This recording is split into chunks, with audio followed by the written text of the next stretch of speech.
নমস্কার, কেমন আছেন সবাই? আজকে চলে গেছিলাম ঠাকুর দেখতে হেলেঞ্চাতে। আমাদের এখানে বাগদা হেলেঞ্চাতে অনেক অনেক ভালো পুজো হয়, কালী পুজো।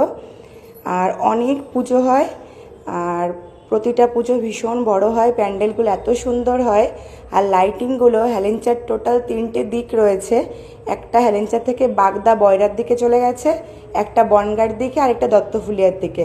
তো হেলেঞ্চার 3 সাইডে এই রকম করে লাইটিংয়ের মাধ্যমে সাজানো হয় পুরো একদম রাস্তা।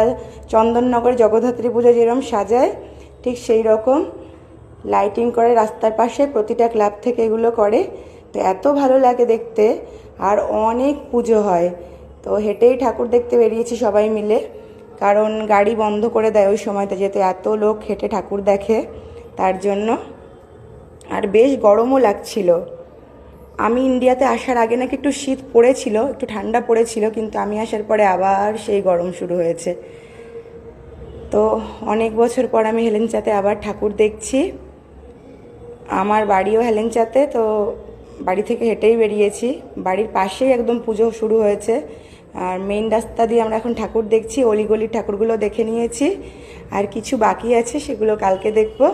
তো একটা বড় ভিডিও নিয়ে পরে তোমাদের সামনে আসব। ভীষণ ভালো লাইটিংগুলো, মোবাইলে তেমন বোঝা যাচ্ছে না মোবাইলের ভিডিওতে, কিন্তু নিজের চোখে দেখলে জিনিসটা আরও বেশি ভালো লাগে। আর লোকের ভিড় তো সবাই দেখতেই পারছো, দূর দূরান্ত থেকে সবাই হেলেঞ্চাতে কালী পুজো দেখতে আসে। ভীষণ বিখ্যাত আমাদের হেলেঞ্চার কালী পুজো। তো সবাইকে কালী পূজার অনেক অনেক শুভেচ্ছা। আর যারা হেলেঞ্চার আশেপাশে থাকেন তারা হেলেঞ্চায় ঠাকুর দেখতে আসবেন, ভীষণ ভালো লাগবে আশা করছি এখানে এসে। খুব সুন্দর পুজো হয়। আর মেলা তো এত বড় মেলা হয় এক একটা জায়গায়, তা ভাবা যাবে না। তো সবাই ভালো থেকো, দেখা হবে পরবর্তী কোনো ভিডিওতে। Bye bye.